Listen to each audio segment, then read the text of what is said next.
Okay, well, thank you very much for having me. I'm delighted to be here. My name's Richy Thompson. I'm the Director of Public Affairs and Policy at Humanists UK. Humanists UK is the national organisation for non-religious people. It brings non-religious people together to develop their own views, helping people to be happier and more fulfilled in the one life we have.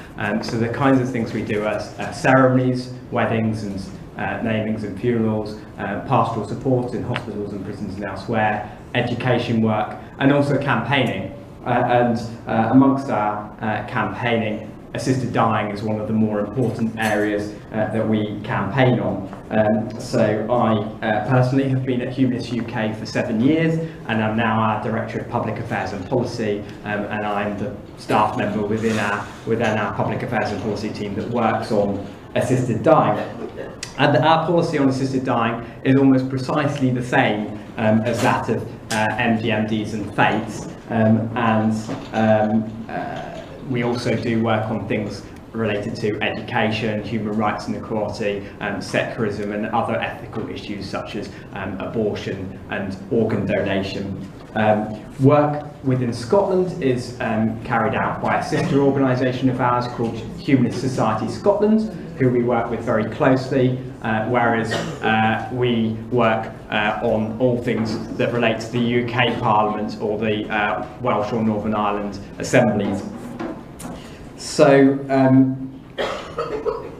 I think that there are quite a few parallels between some of the issues we work on. So for example, when it comes to assisted dying, it's quite similar to our work on, for example, marriage laws or abortion in particular, because like abortion, assisted dying is typically considered a conscience issue by Parliament.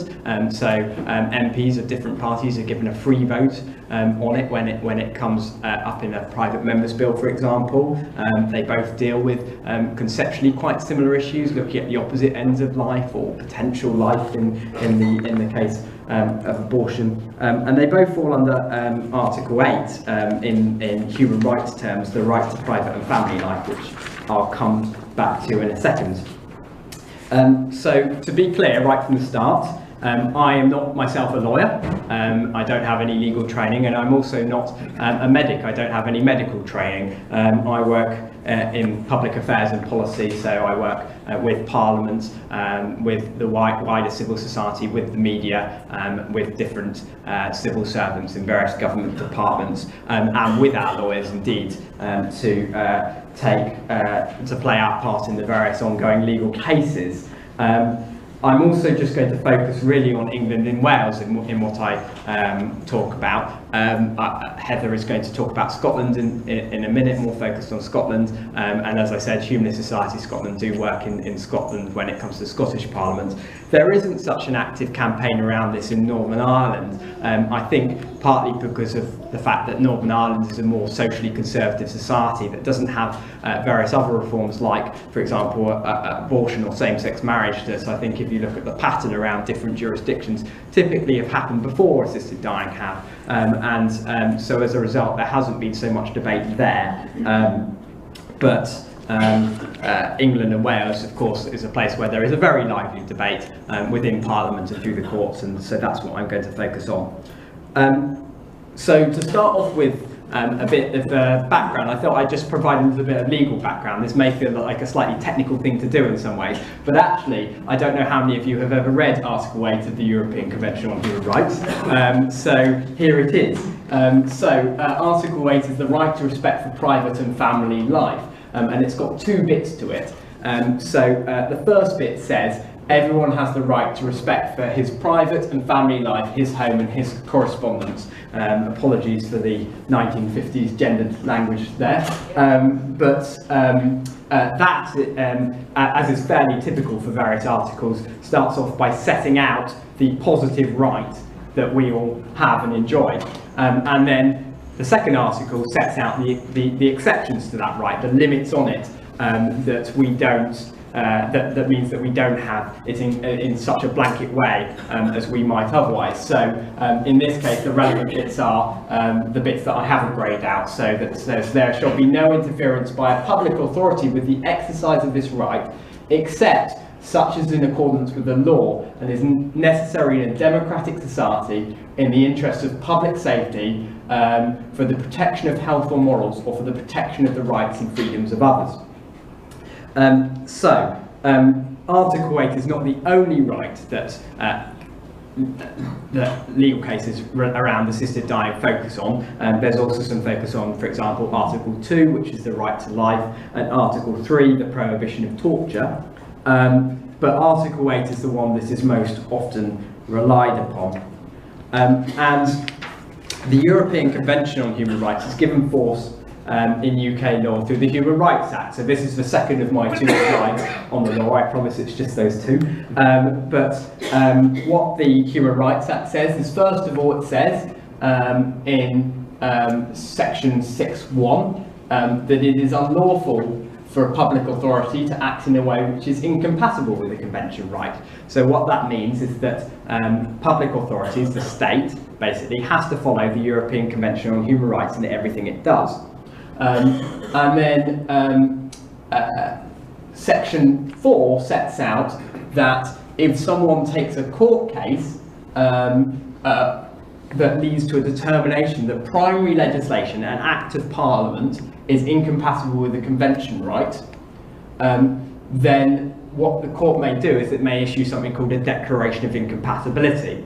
So what this means is the court can then say, we think this act of Parliament is incompatible with the European Convention on Human Rights. Now, as the bottom bit there says, a declaration of incompatibility does not affect the validity, continuing operation or enforcement of the provision in respect of which it is given, and is not binding on the parties to the proceedings in which it is made. So such a declaration that the European Convention is out of step with the Act does not then force Parliament to pass new legislation to fix that incompatibility. There's no compulsion to do so. However, it's worth being aware that this is nonetheless treated as a very serious matter, and in every single case where there has been a declaration except one, Parliament has then always gone on to do that. And that one exception is prisoner voting. So that's what the whole controversy about prisoner voting is all about, in that there was effectively a declaration like that, and the UK Parliament has not passed any legislation.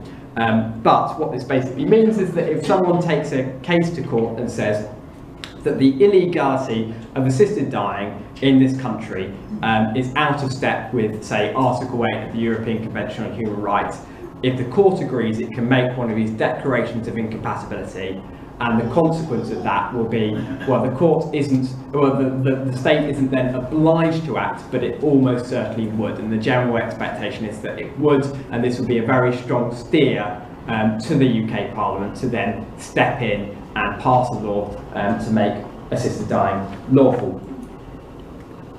So I'm going to go through a bit of the history now of the various legal cases to bring us all up to speed, and we can see how things have kind of gradually progressed over time through them. On the left here is Diane Pretty. I decided to put a picture up next to her on the right of Diane Munday because I think she's a really interesting person, actually.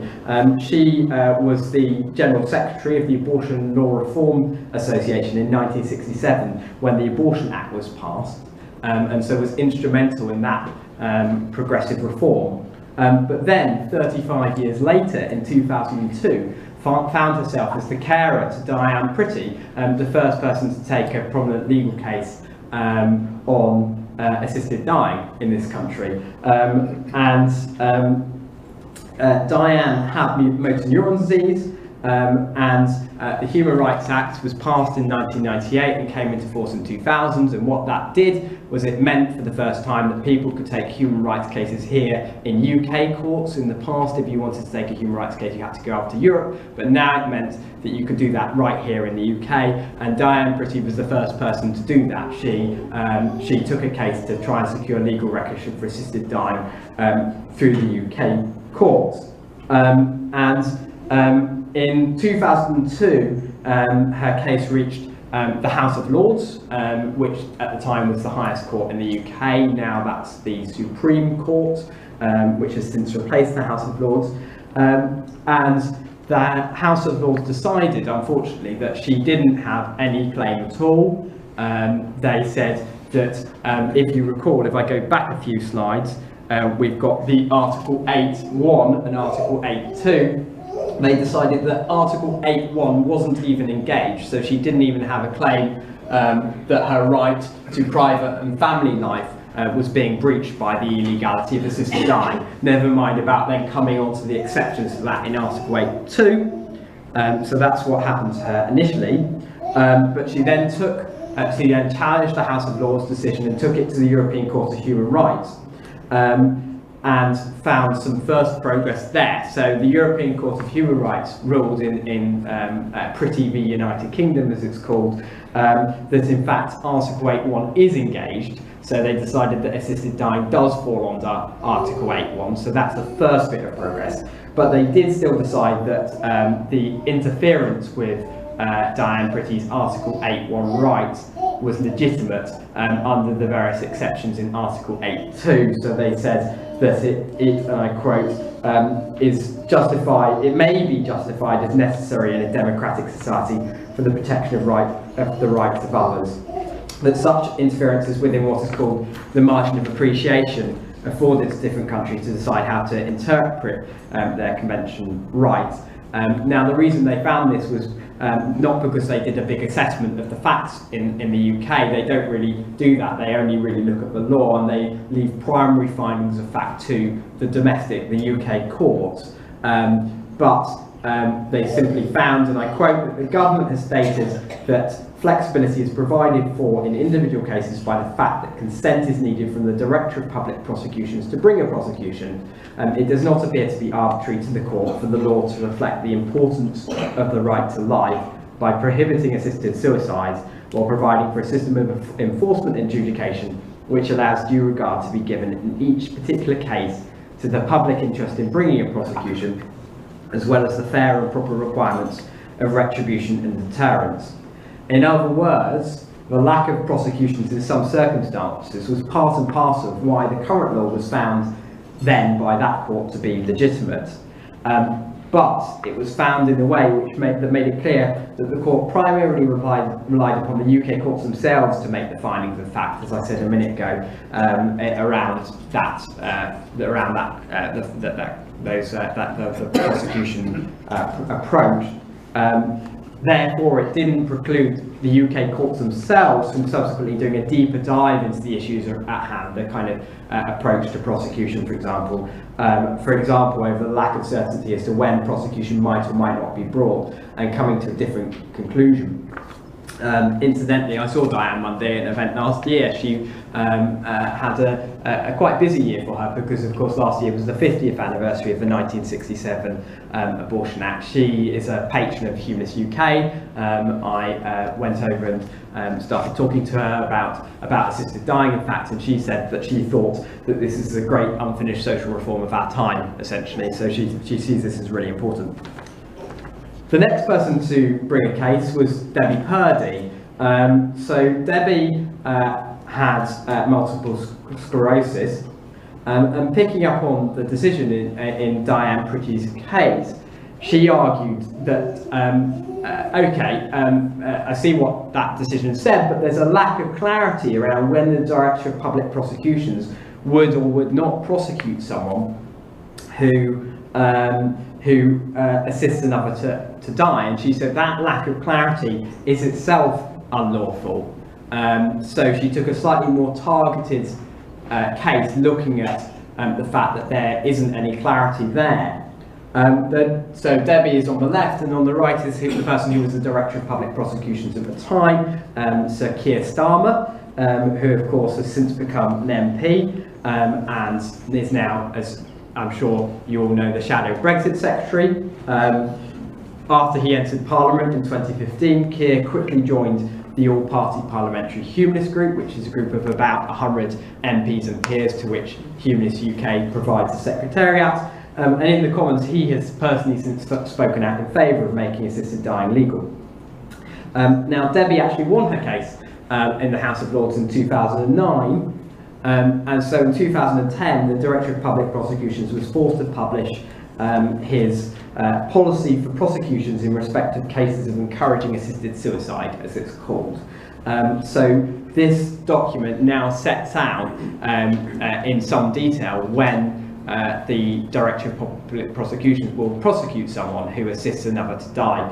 And it includes a list of 16 public interest factors tending in favour of prosecution, and a further 6 factors tending against. And these include, the 6 against include that the victim has reached a voluntary, clear and settled and informed decision to commit suicide, and the suspect was wholly motivated by compassion.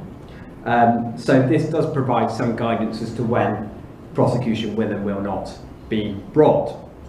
However, it does of course still fall very short of certainty.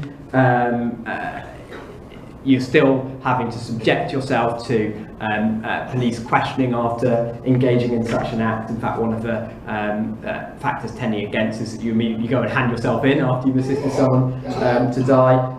Never mind about asking loved ones to do an act, a quite difficult act in assisting someone to die that should be more properly carried out by medical professionals in a much more safe environment that doesn't require someone who's close to you to go through that. Which brings me on to my next case, which is the case of Tony and Jane Nicholson and Paul Lamb, now getting more recent.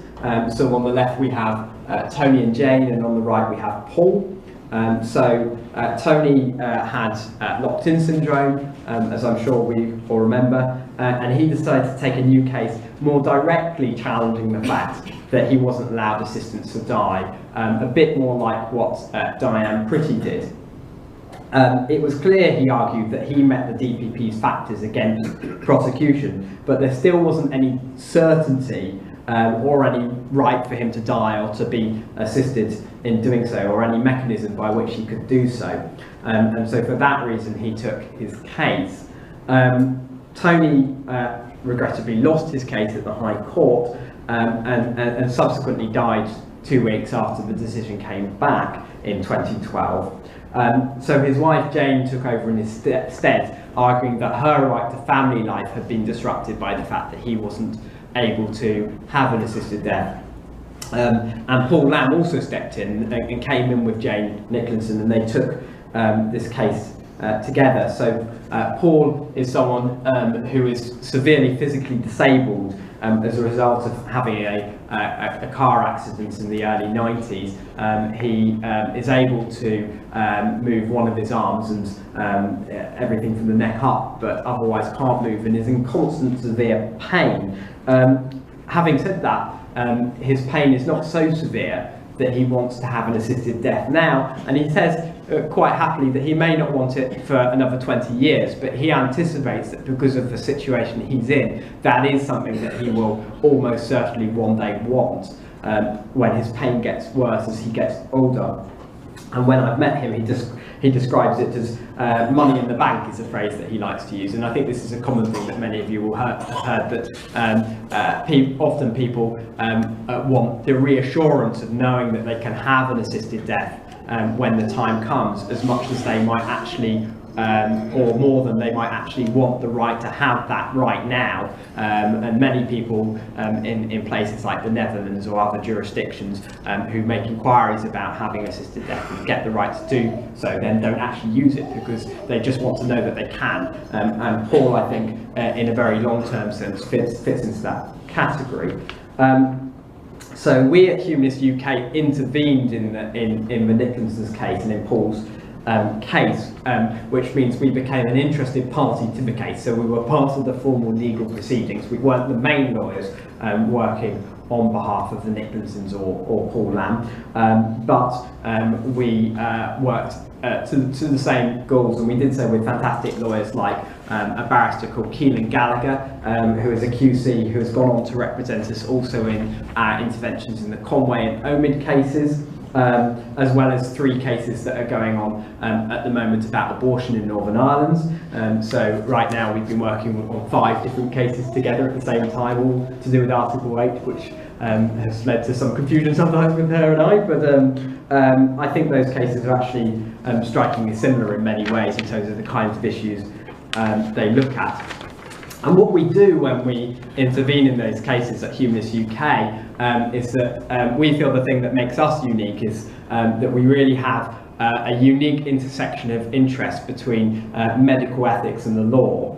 So we're able to get humanist philosophers like A.C. Grayling, John Harris, Simon Blackburn and Richard Norman to write witness statements outlining the underlying ethical principles at play in a more fundamental way than lawyers themselves would be able to, in the way that lawyers have to structure these things, thinking through the arguments in real detail, in a way that other organisations or interveners would not be able to offer, and that our lawyers are then able to build on in making their own submissions.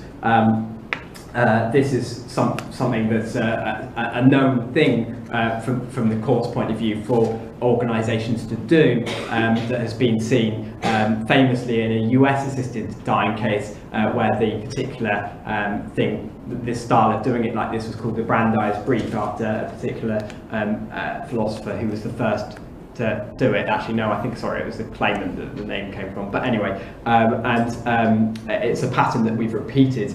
We also work then with our patron, Terry Pratchett, who also put in a written witness statement about his own experience, and we've done similar things in our work in the Conway and Omid cases since, as well as the various cases we're working on about abortion in Northern Ireland that I mentioned a minute ago. So in 2014, unfortunately, Jane and Paul lost their case at the Supreme Court, but they lost in a way that represented progress over Diane Pretty. So 9 judges heard the case, which incidentally at the time was only the second case ever to have been heard by that many judges in the Supreme Court. In the Supreme Court, you can have a case be heard from anywhere from 3 to 13 judges. There's been one case with 13 since the Article 50 case, but there have only been 2 cases with 9 as far as I'm aware, and that was the second one. So that, I think, shows the importance they attach to it as an issue. And when there are 9 judges hearing a case, of course, that means you need 5 to take, for the majority view will be one that's taken by 5 or more of the 9 judges. So, adding up the judges then, 2 of them were willing to declare right then and there in Jane and Paul's favour, and say that they were willing already to accept that assisted dying was not, that the illegality of assisting someone to die in this country is incompatible with Article 8 of the European Convention on Human Rights. And if that position had been taken by 5, then that would have been a majority, and we would have got the Declaration of Incompatibility, as I explained earlier. However, so 2 of them were willing to declare that, and 4 of them were against it, flat out. So that's the first 6. The remaining 3, however, did something a bit novel. So what they said was that this is such a high-profile ethical debate, such a unique ethical debate, that Parliament, in fact, should first of all get a chance to decide what the law should say on assisted dying. And only if Parliament rejects the issue again would they be open to reconsidering it. So they basically said, because of the particular nature of the debate around this issue, we'd be willing to have a think about it, but we think we're going to say no for now to let Parliament have a say. And they did so in part in the knowledge that, as I'm going to come into in a second, Lord Faulkner had at the time a private member's bill on assisted dying for terminally ill people going through the House of Lords. Now, neither Paul nor Tony are terminally ill, so the bill wasn't directly looking at either of their circumstances. But anyway, that's what they decided. So the case did move us past pretty, in that they were now willing to look at the issue more directly, potentially, or opening the way further to doing so.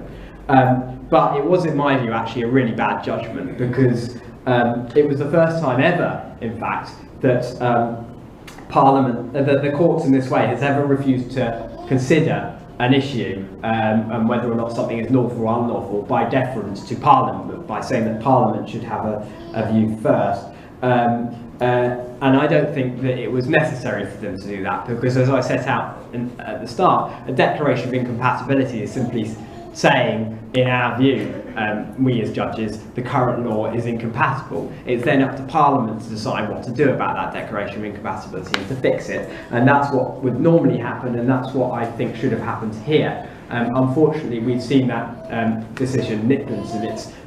It's quite a well-known bit of case law, Nicklinson, quite aside from assisted dying, but because of this unique deference to Parliament decision, we've seen it crop up elsewhere. So, for example, last year, the Belfast Court of Appeal decided to overturn a decision by the Belfast High Court, where the Belfast High Court had ruled that abortion in Northern Ireland should be made legal in the cases of sexual crime or fetal abnormality, where it's currently illegal in Northern Ireland in those two or three more extreme circumstances. But the Court of Appeal overturned it by saying that first the Northern Ireland Assembly should have another look, which was obviously very disappointing, not least of all because the Assembly had actually recently rejected changing the law in these three areas, which made it even more ridiculous in that particular case.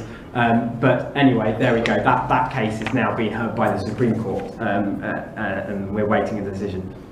So, turning to Parliament then, these three smiling men are Lords Joel Joffe on the left, Lord Charlie Faulkner, and Rob Maris MP. So Joel, I think, is most famous for being one of Nelson Mandela's lawyers, and was also a patron of Humanists UK. But as a peer in the early 2000s, he was really the most active parliamentarian on assisted dying, and in 2003 to 2006 he tried 3 times to bring an assisted dying bill through Parliament, focusing specifically on those with, and I quote, a few months to live, not define what that meant, but that's what it said.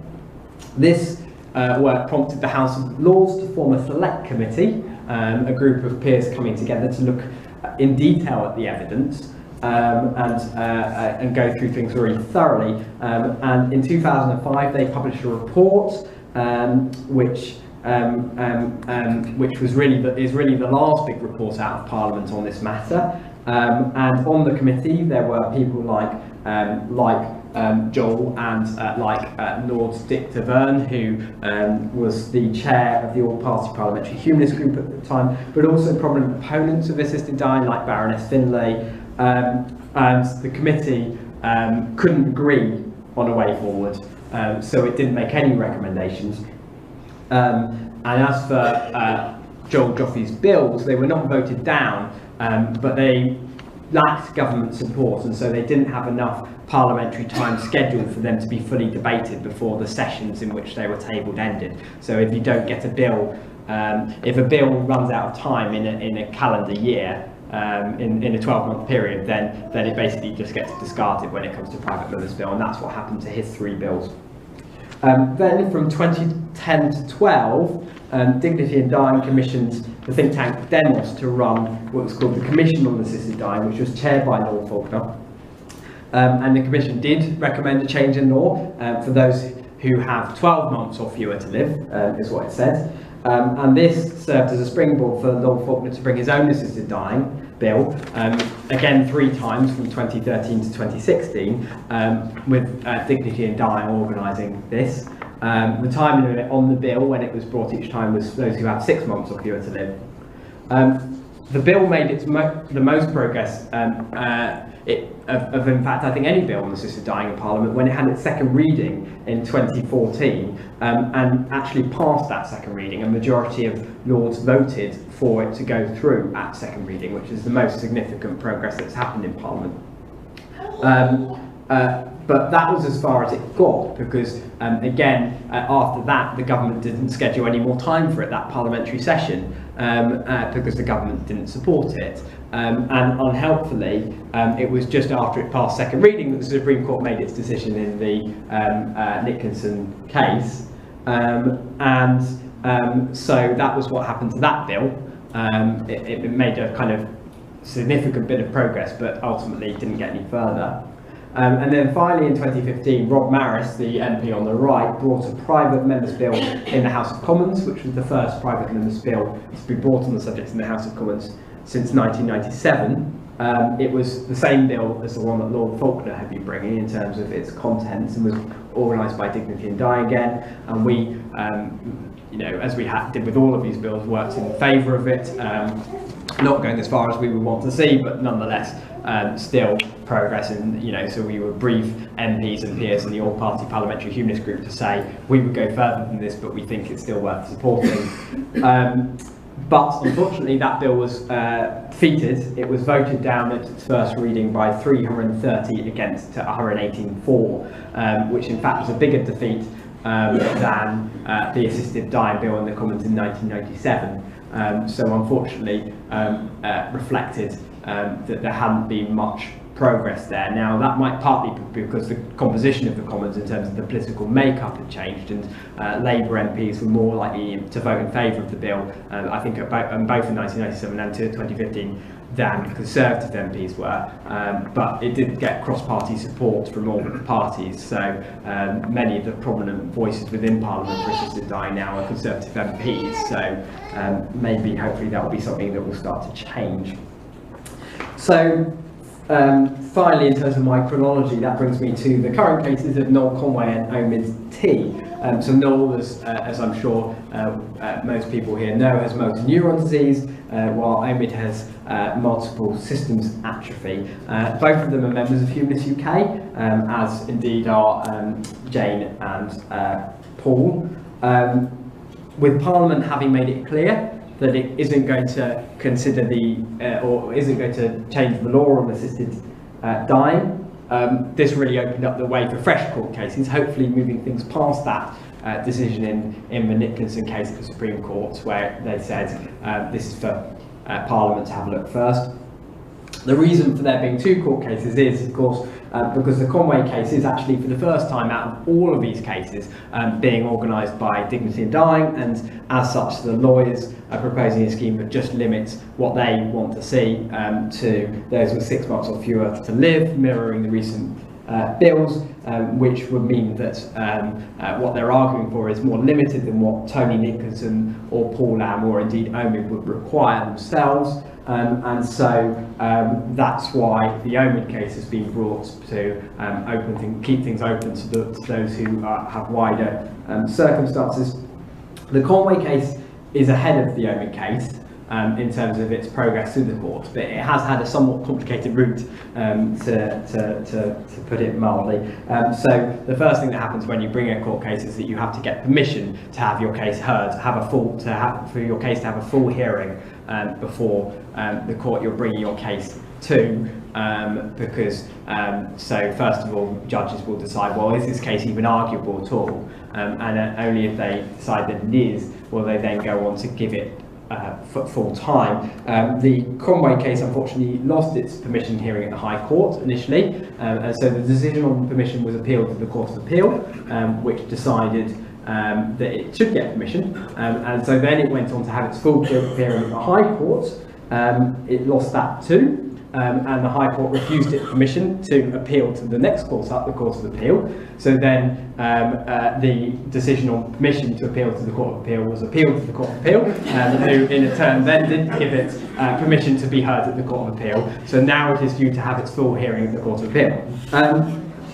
I wouldn't necessarily read too much into all of that, because I think the general consensus is that particularly when there's a decision in the past from a higher court, or so, as there is in something like this from the Supreme Court. The general consensus, I think, amongst the various lawyers I've talked to about this, and indeed amongst how these cases like this, whether on assisted dying or something else, work, is that it's only when you get up to the higher courts, to the Supreme Court, that you're more likely to get a bold decision along the lines of what we want to see. So the fact that Noel lost at the High Court and has some problems with permission, I wouldn't be too concerned about.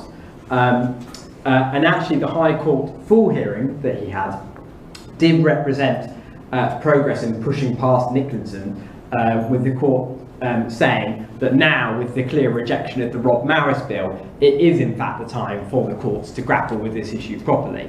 So the Nicholson get out doesn't apply when it comes to assisted dying anymore. However, it didn't entirely get us where we wanted to be, because one question that came up was whether or not the court should do a full assessment of the evidence, or if it should instead rely on past assessments that Parliament has done, for example, the 2005 Bill Committee that I mentioned earlier, or the debate that happened during the Faulkner and Maris bills. Are those debates and that select committee report a fuller assessment of the evidence than the courts themselves could hope to do? And in a roundabout way, this conclusion actually might have more of an impact on the Omi case than the Conway case, because Omi's lawyers have decided to take a much more evidence-heavy approach than Conway's, trying to model things off what's called the Carter case in Canada, the case in Canada which led to legal recognition for assisted dying in Canada, that did so after a 3-week full comprehensive hearing. Last month there was a 2-day hearing in the Omi case, and that was just to decide this preliminary issue of whether or not an evidence-heavy approach would be appropriate here. So we're waiting for a decision on that. The Conway case is due to have its full Court of Appeal hearing next month, and we're applying to intervene in that, we at Humanists UK, as we did in the High Court hearing. So, where are we now? I don't know what you made of the balance of my comments there, but to be clear, I don't want to sound pessimistic about all this. I think it's clear that until, at the very least, there's a significant change in the makeup of MPs, assisted dying is unlikely at the moment to pass through Westminster. I think it will require some passage of time before the House of Commons would pass a bill. Unless, of course, there is a declaration of incompatibility from the courts. The Supreme Court did come quite close to ruling that way in the Nicholson case. And as I said earlier, the general assumption of everyone working on these cases is that if it got back to the Supreme Court, that could happen. And if it's going to happen, it's most likely to happen when it gets back to the Supreme Court. So I think, to sum that all up, I think there's much to hope for, really. Of course, one thing we've all seen recently is other jurisdictions giving legal recognition to assisted dying, like Canada, as I mentioned earlier, Victoria and Australia, albeit in a very limited 6-month only way, and now Guernsey looking at it as well, much closer to home. And these things can also help in terms of showing that these things are possible around different areas. And we are, of course, continuing to work both through the All-Party Parliamentary Humanist Group and more generally to build up support amongst MPs and peers for a change in the law, so that one day there is majority support in the Commons for it. But for now, I think supporting the legal cases is the most important thing we can do, and we'll see where we are in a year or two once these cases have gone back through the Supreme Court. Thank you.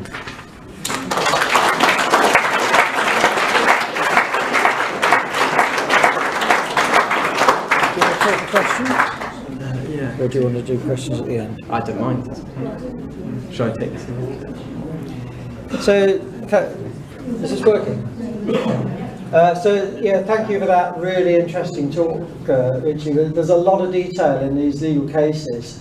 It is interesting to follow through how things have gone, and also to get a feel for where we might be going in the future. We've got time for one, maybe two questions at this stage. before we hand over to Heather, and then hopefully after Heather's talk we'll have some more general time for questions. So has anybody got a particular question at this stage, or do you want to leave questions to the end? Let's do one here. If you've got time, I'll come up to you. Before my daughter died, she was working for Act for the Act, which is to protect the Human Rights Act. Yes. Because once we leave, once Brexit comes in, then the Human Rights Act will be at risk. Yeah. Where do you think that stands? Yeah,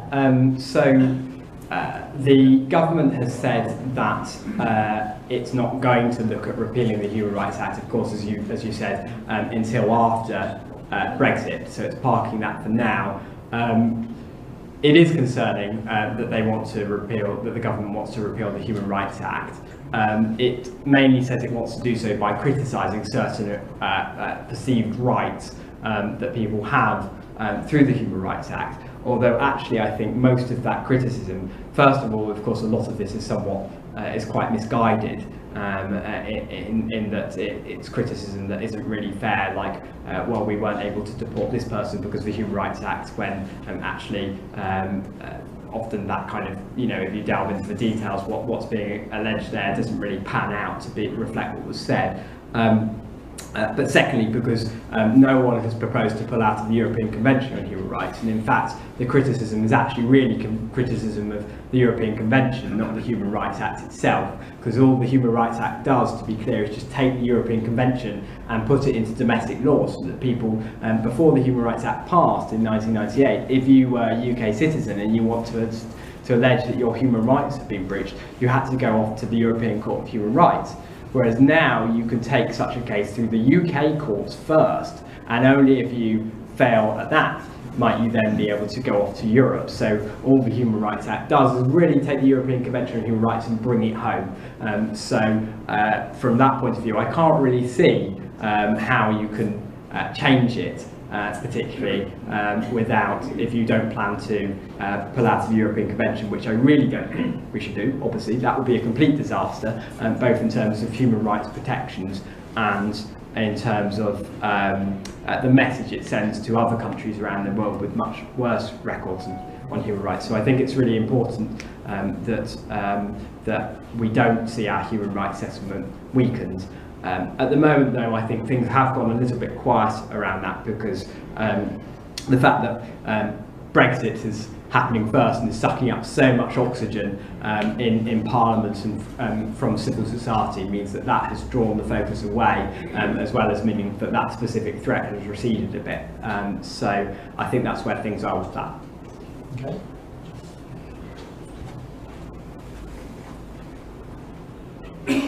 My question follows now. From what you were saying about the changes of getting the law changed in the UK, you were almost defining a declaration of incompatibility as the victory post. So you think that's where we've got to get to.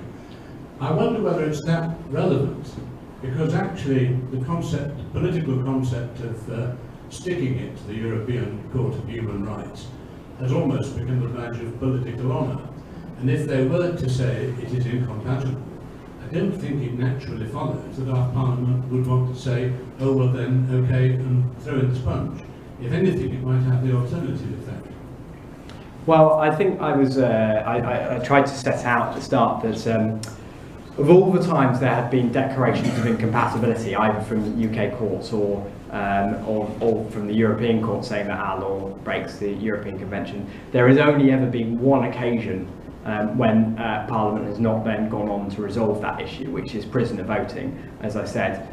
So every single other occasion, which is hundreds of times, Parliament has done that. So of course it could be the case that Parliament or the government don't do it and do as you say, and you're certainly right that we shouldn't take anything for granted. But I expect it probably would do that, and I think particularly when it comes to ethical issues like this one, where you get, say, politically stuck because of powerful actors on one side, but even though public opinion as it is here is massively in favour of change, having something like the courts come in and give you a little bit of a nudge can lead to things becoming unstuck. But you're completely right, though, in general, that we shouldn't be complacent and just rely on the courts, which is why it's so important that in parallel to court cases, we continue to do public affairs work through Westminster to build up support from MPs and peers, so that if we get to the point where we do have that declaration of incompatibility, we're then able to use that support to immediately show that this is a significant, this has got significant vocal support within both houses of Parliament, and therefore help kind of get it over the line, have Parliament ready to do that. Okay, so thank you very much for that, Richy.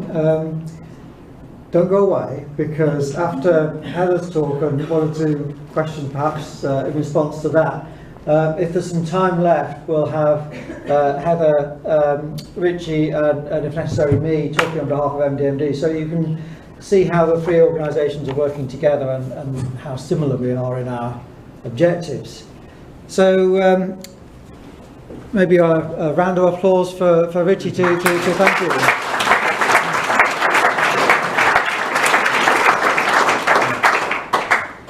So now I'd like to introduce Heather Williams. Heather, as I said earlier, is standing in for Amanda. So thank you for agreeing to do that. You got us out of a bit of a hole, but that's great. So over to you, Heather. Thank you. Yeah, so as Phil says, Amanda is imminently due her baby and therefore was unable to be here today. And she asked me to come along and talk to you about the work that Friends at the End are doing, and particularly the work that we're doing in Scotland to try and move the case forward for assisted dying legislation. So Friends at the End are an organisation that was set up in 2000 by Dr. Libby Wilson, and it's interesting what Richy was saying about Diane Pretty's carer and her background. Because Libby was involved in the family planning movement in the 1950s. She set up the first family planning clinic for unmarried women in London, and then moved up to Scotland in the 60s and was involved in family planning for women in the Glasgow area. So there's interesting parallels there as well.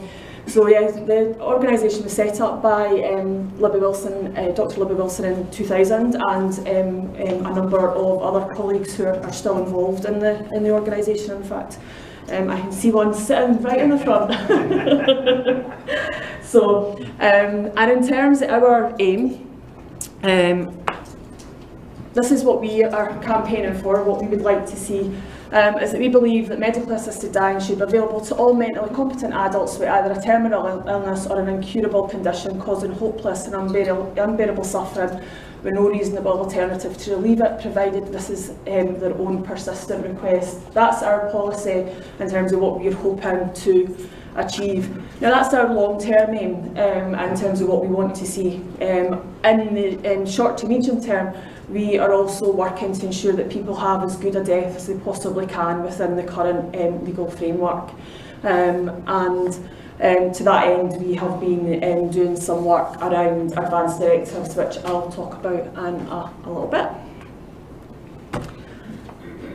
Current law in Scotland, as hopefully most of you are aware, law in the legal system in Scotland is very different to the system in England and Wales. It's a devolved issue, so it's dealt with by the Scottish Parliament. And in terms of the law in Scotland around suicide and suicide-assisted dying, the law is really confusing. Unlike in England and Wales, we don't have the Suicide Act, as in we don't have anything equivalent to that. So there is no Scottish legislation that covers suicide. We assume that it's illegal, although there is nothing to say for definite. And unlike in England and Wales, we don't have any guidelines from the Lord Advocate. In fact, the Lord Advocate has consistently refused to provide any guidelines in Scotland around assisted dying and what the outcome would be for someone who helps someone to end their life. And the case law is minimal and it's confusing. We've had a couple of cases recently in Scotland. We recently asked through Jackson Carlaw, one of the MSPs in the Scottish Parliament, the Lord Advocate, if they would provide guidelines, because there's been 2 recent cases. One was Ian Gordon, who was a man who helped his wife to die in Troon. He was in court and pled guilty to culpable homicide in October last year, and he was sentenced to 3.5 years in jail. This was appealed, and the sheriffs who reviewed this basically admonished him. So they quashed his jail sentence and admonished him, and says that was due to exceptional circumstances. And we also had the case in January this year of Suzanne Wilson, who admitted again culpable homicide of her husband, and she was allowed to go free by the sheriff in that case.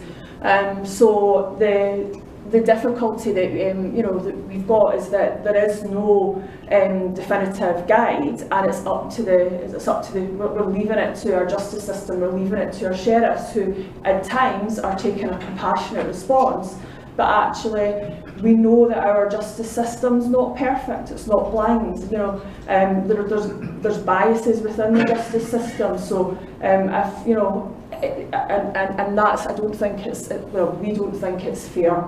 As I say, we worked with Jackson Carlaw, who's vice convener of the cross-party group on end-of-life choices, to put a series of questions in, and we got him to put in a parliamentary motion which received quite a lot of cross-party support, but again the Lord Advocate came back and says that he would not provide any guidelines. So the situation in Scotland is, as I say, different, and it's not clear, and it's a bit of a mess, to be honest. So in terms of what's happened in Scotland, hopefully most of you will know that there's been 2 attempts at law reform in Scotland. So in 2010, Margaret MacDonald brought forward the End-of-Life Assistance Bill, which basically looked to introduce assisted dying for those where it had become intolerable through a progressive degenerative condition, a trauma or a terminal illness, to seek a doctor's help in dying. That failed to pass stage 1 by 85 votes to 16, so there were 16 MSPs voted in favour of the bill at stage 1. She then brought back another bill into the Assisted Suicide Scotland Bill in 2013, and that, the wording on that was terminal, progressive or life-shortening illnesses to obtain assistance in ending their own life by suicide. And that bill, unfortunately, Margot passed away in 2014, and it was eventually Patrick Harvey who took that through, and again it failed at stage 1. The vote that time was 82 votes against to 36 for, so there was some movement. And in terms of what those bills were asking for, was advocated a 3-stage process. So a preliminary declaration, first request for assistance and second request for assistance, and it would only be if all conditions were passed that a drug would be prescribed, and a licensed facilitator would collect that drug and provide comfort and assistance while the individual ingested the drug. That was what was being suggested. So that takes us up to the last parliamentary session. There was an election, a Scottish parliamentary election in 2016, so we now have a new make-up in the Scottish Parliament. And to that end, one of the things that we did in this parliamentary session is we worked with some MSPs to set up the cross-party group on end-of-life choices at the Parliament. And Friends at the End provide the secretariat and sponsor that cross-party group. And it's a bit like the APPG groups in Westminster. So that group is chaired by George Adam, who's MSP for Paisley, and he's particularly interested in that issue because his wife Stacey has MS. Stacey herself's a big, an advocate for assisted dying, and we have co-sponsors of the group, which is Jackson Carlaw and Patrick Harvey. And we have members of the group from all political parties. It's interesting what you were saying about what happened with the voting in Westminster, and that it was the two Conservatives who were against and Labour who seemed to be supportive. It's very, very different. Yeah, very different in Scotland. Labour politicians are very, very anti assisted dying, whereas Conservatives, particularly with the Conservatives that we've got at the moment, we've got quite a big support within that group. So that's a slightly interesting difference in dynamic. And some of that, I think, goes back to where the roots of the Labour Party and where religion comes into that, I think. So in terms of the cross-party group, we have had a number of meetings. One of the things that we initially have been starting to look at is around advanced directives, and we've done some work on that. Part of our role has been about educating MSPs and the public. We are at a point now where we think we know we've got over 50 MSPs who have said that they're supportive of assisted dying in the Scottish Parliament. So there's that's a rise from the last time round, which was the last bill. There was only 36 in support. We know that we've got over 50.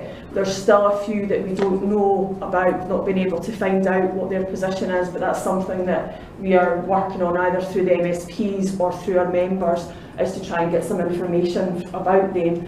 And there's a few who are kind of undecided, if that they would need to be persuaded, but they're not against, if that makes sense.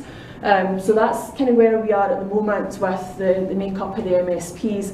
And there is cross-party support. There's support across all the parties in the Parliament. So while we don't have many Labour MSPs, we do have a few. So a lot of our work's been spent engaging with MSPs and also trying to engage the public, because what we know, what the opinion polls show all the time is that people are supportive of assisted dying. Latest Scottish specific opinion poll was published in the Times earlier on this year in February, showed 75% of people in Scotland were supportive, and that was across every political party. Yet for some reason, politicians are very, very out of step with what their constituents are looking for. And part of that, I think, is that people, while supportive, are passive on this issue. On the whole, people aren't active. It isn't something they're necessarily talking about. It isn't necessarily something that they're lobbying or speaking to their MSPs about. And that's something that potentially we need to look at how we change, is how we make this more of a live issue. And that's difficult because, let's face it, none of us really like particularly thinking about death or talking about death, even though it's something that's going to come to all of us and we can't avoid it. It's not something that we talk about on a regular basis. People shy away from the subject. So we've been doing some work around that, and to that end we're organising for Good Death Week. We've got a few things that we're doing around that, and just trying to raise awareness that way as well. We've also been involved in supporting case law. So in the Omid case, Amanda has provided written evidence. She has helped get witnesses for the case, and we were also involved in supporting the Paul Lamb case as well. And in Scotland, Friends at the End were heavily involved in the Gordon Ross case, which is the only Scottish case on assisted dying that's actually been through the Scottish courts. So we're heavily involved in that part of it as well. We've also been working around advanced directives. Unlike in England, where advanced statements have statutory basis, in Scotland they don't. The Adults with Incapacity Act, which is the legislation that governs us in Scotland, was one of the first pieces of legislation that the Scottish Parliament passed in 2000 after the Parliament was set up in 1999. And although the Scottish Law Commission at the time had recommended that advanced directives be made statutory, it was felt it was too contentious an issue for the Parliament to deal with in its first year. So they copped out basically. Yeah, they didn't want to deal with they didn't want to deal with any backlash of being accused of bringing in assisted dying through the back door and things like that. So we've been working to try and get that changed, and the Scottish Government have just issued a consultation on the Adults with Incapacity Act, and what we managed to do is we managed to get them to ask a question about advanced directives in there, and whether there needed to be a change in relation to the legal basis for that. And we're hopeful that the responses will come back that there does have to be, and we think that will give, in terms of current framework and current legal options, that will improve the situation in Scotland. The other thing, as well as making them statutory, that we're asking for is that there needs to be a central registry for them, because at the moment we think about, there's no Scottish specific research, but we think 2 to 3% of people in Scotland have advanced directives, but there's nowhere that these are actually held. And that obviously creates problems, but also that there needs to be a push by the government to say to people, actually, these are important things. These actually, you know, most people are under the misconception that if something happens to them, that their family, that their next of kin will get to say, well, actually, you know, the doctors don't have to take the family views into account when they're making decisions. So unless it's written down by you, then, you know, it's up to the doctors to decide. And most, you know, doctors' duty is to keep people alive. So we feel one of the things that we're asking for part of this is that there needs to be training for doctors and associated professionals, but there also needs to be an awareness raising campaign around this. And there has been some work done in Scotland in terms of anticipatory care planning, and we think that that will be something that we can will help take this forward as well. And the other thing that we're doing is we've set up some local groups. We have groups in Edinburgh, in Fife, in Tayside and in Glasgow, and part of that is about helping to, again, it's about that public engagement, it's about helping to people to have the conversations, to actually, so we can start talking, so we can move the public from being passive on this issue to being active on this issue. So there's pressure put on our politicians to actually take a stand and actually deal with this, because at the moment the situation we believe is untenable, that it's left to the courts, it's left to sheriffs to decide, you know, as and when cases come up, and that's not a good situation for anybody. So our local groups meet regularly, they're involved in, so they're going to be they're the ones that are going to hold in the kind of events during the Good Death Week. They also are planning on attending freshers' fairs and things like that, so trying to do that kind of public engagement, if you like. And to that end, we've provided our members and our groups with some training recently about how do you start a conversation about assisted dying. You know, and that's the one thing that, you know, all of us can do. We don't have to, when we spoke to our members and people went to local groups, they were very much, I'm not a campaigner, and it's like, you don't have to be a campaigner. All you need to do, all we're asking you to do is to talk to people about it. Yeah, you don't need to be involved in formal campaigning necessarily, but what each and every single one of us can do is to be starting the conversation. So we've provided some resources to our members and some training for our local groups around how we do that, how do we start that conversation, and how do we deal with the difficult questions. So how do we deal with the sanctity of life? How do we deal with this will affect the vulnerable? How do we deal with the difficult questions that often people who aren't supportive of this use? Because in terms of how legislation goes through the Scottish Parliament, and we think that this is likely to have to be a private member's bill, that it's not likely to be something that any government is likely to bring in. And therefore that there has to be a consultation period, and what we need is we need people to be active at that point, to be writing in, contacting their MSP and putting into the consultation to say that they are supportive of this, because what we learned from the last two bills is that people who are against are very, they're well resourced, but they're also well organised. They have you know, some captive audiences on a Sunday morning. So, sorry, I'm looking straight at Rosie as well. I don't hold you personally accountable.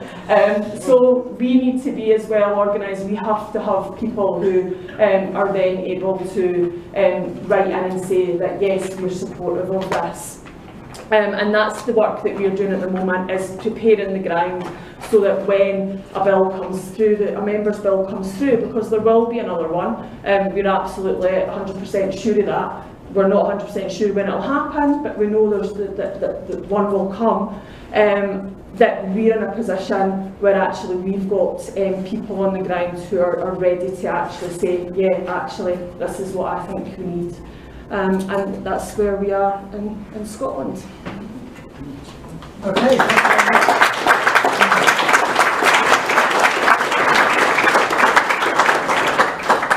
Do you want to take a couple of questions? Yeah.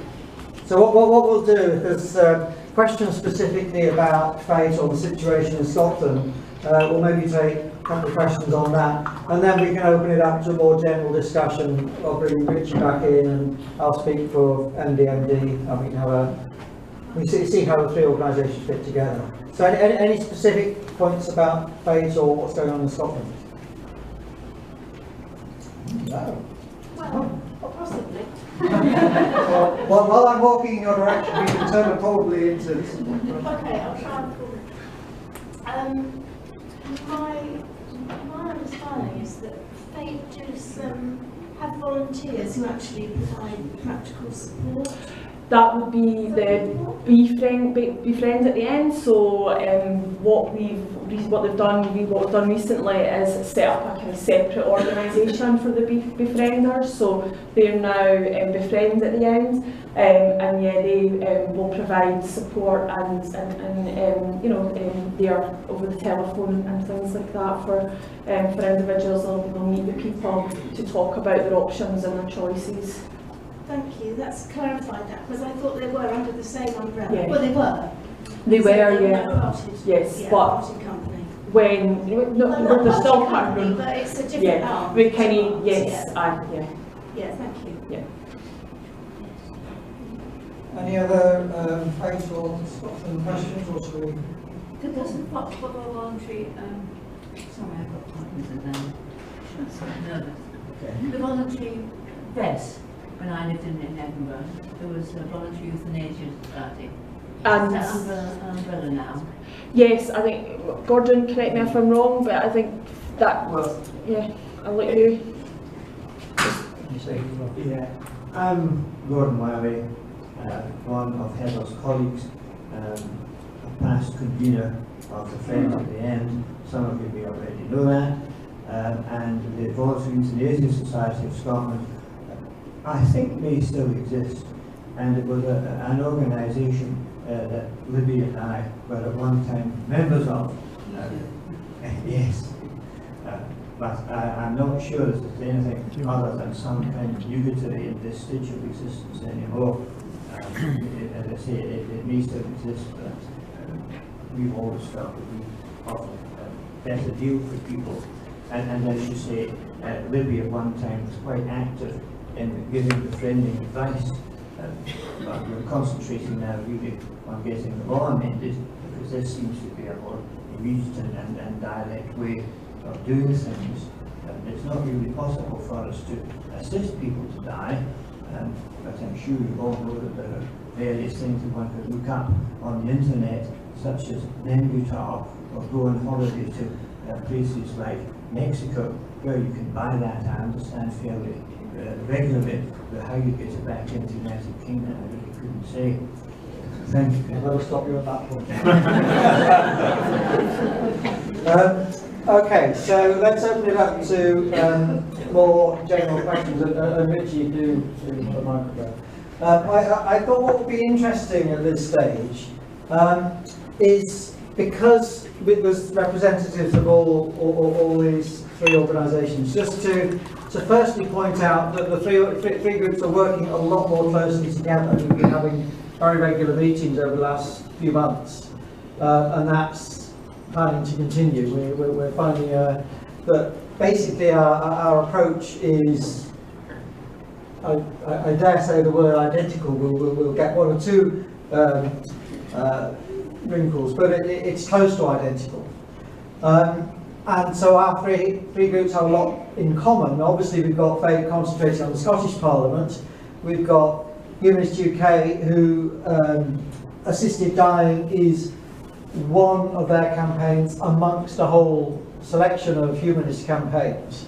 And we've got MyDeath-MyDecision, which is open to supporters of all faiths and none, but has a single objective of trying to get the law changed in England and Wales. So it makes sense for our three organisations to work together. Of course, the fourth organisation in the UK is Dignity in Dying, and their approach, as you know, is they've constrained themselves to those who are terminally ill and within 6 months of dying, which our three groups feel is too restrictive. There's too many people with things like dementia, neurone disease, or whatever examples that Richy was talking about. So that's how I see our groups working together, but I'd like questions and discussion from the floor. We can take it from there. If we're going to mention groups, perhaps it should be said there are quite a number of members of Exit International who are in this country too. And that's quite, in some respects, quite an active organisation. Whether you want to take that, or shall I? Thanks. I suppose I'll mention there's also, of course, Humanist Society Scotland working in Scotland as well. Yeah, I should have said we've been doing some work with Humanist Society Scotland and Dignity in Dying. Dignity in Dying last year appointed a Scottish director, which is the kind of, because up until that point they hadn't really been particularly active in Scotland. So we are working with them on an Empower at the End campaign, which is looking to get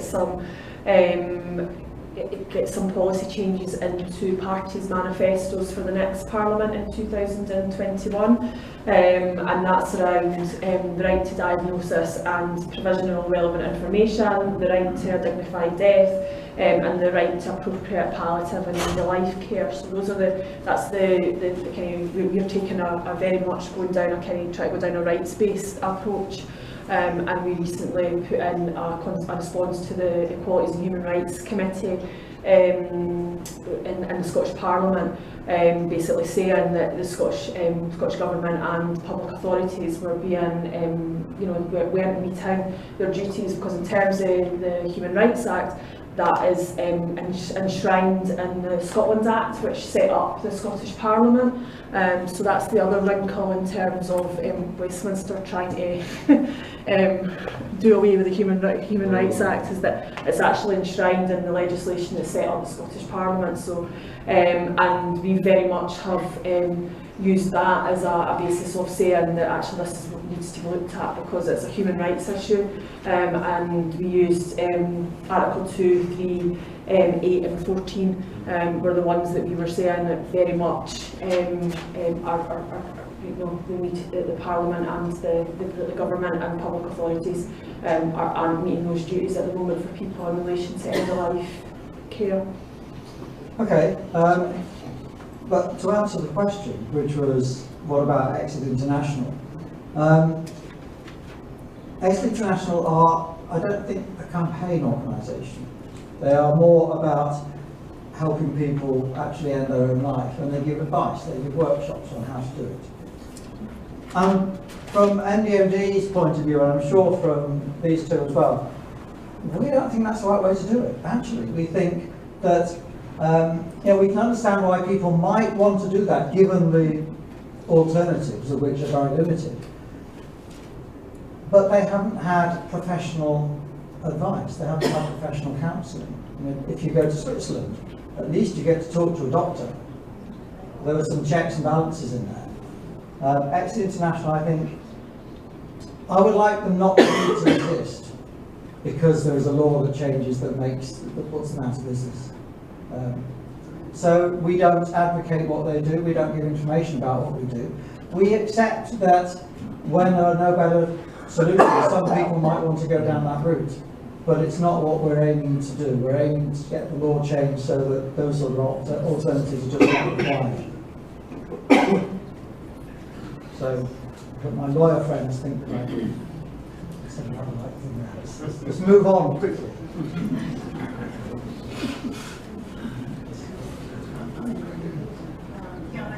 I'd like to ask a challenging question, or it's a challenging issue. Another one, which is this.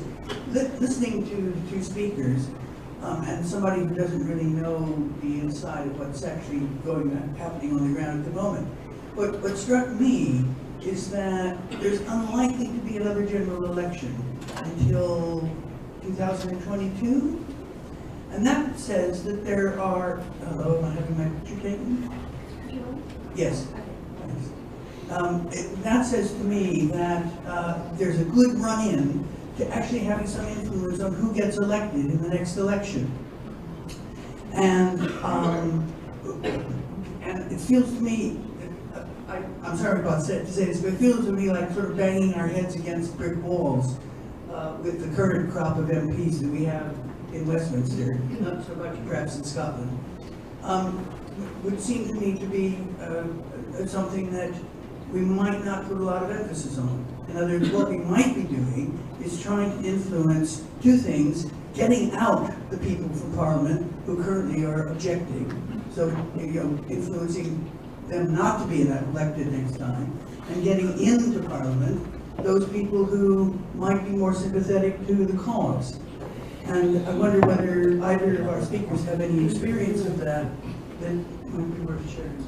Yeah, we do work on advising people about different parties' positions and candidates' positions in the run-up to general elections. You have to be very careful, of course, when you're doing this, because if you advocate for a specific candidate, as opposed to just provide information about views of different individuals or parties, then you would be being party political, and that's something that I think particularly tricky for us at Humanists UK, because we're a charity, so we can't be party political. But what you can do, and what we do before each election, so the kinds of things we do is we present information about the views of the different parties. We present information about the views of different MPs and how they've behaved in the past on various issues.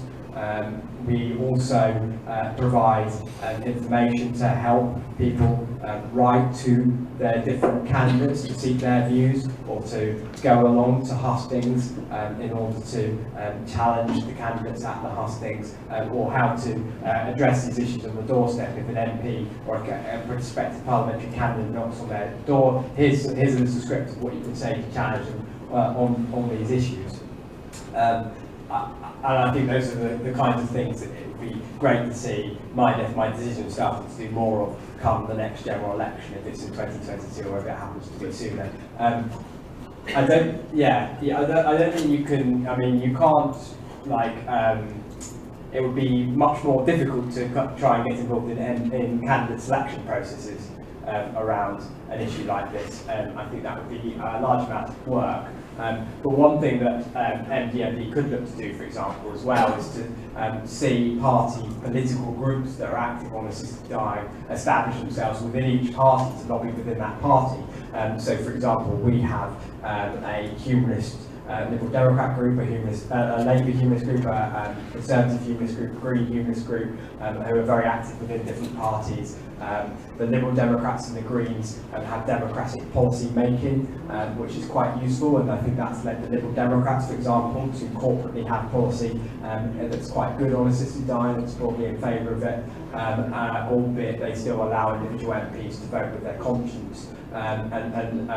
Similarly, party political groups in other parties can put pressure on. So using levers like that are things that I expect as MyDeath-MyDecision continues to grow, will employ more and more, and things that I know that Fate has already been active on in Scotland as well. Yeah, certainly as part of the Empower at the End campaign, which is the campaign that we're running with Humanists Society Scotland and Dignity and Dying, part of what we are trying to do is to get the commitment in parties' manifestos, so we'll be doing that by using the mechanisms within each of the parties to try and get it discussed and debated at their conferences.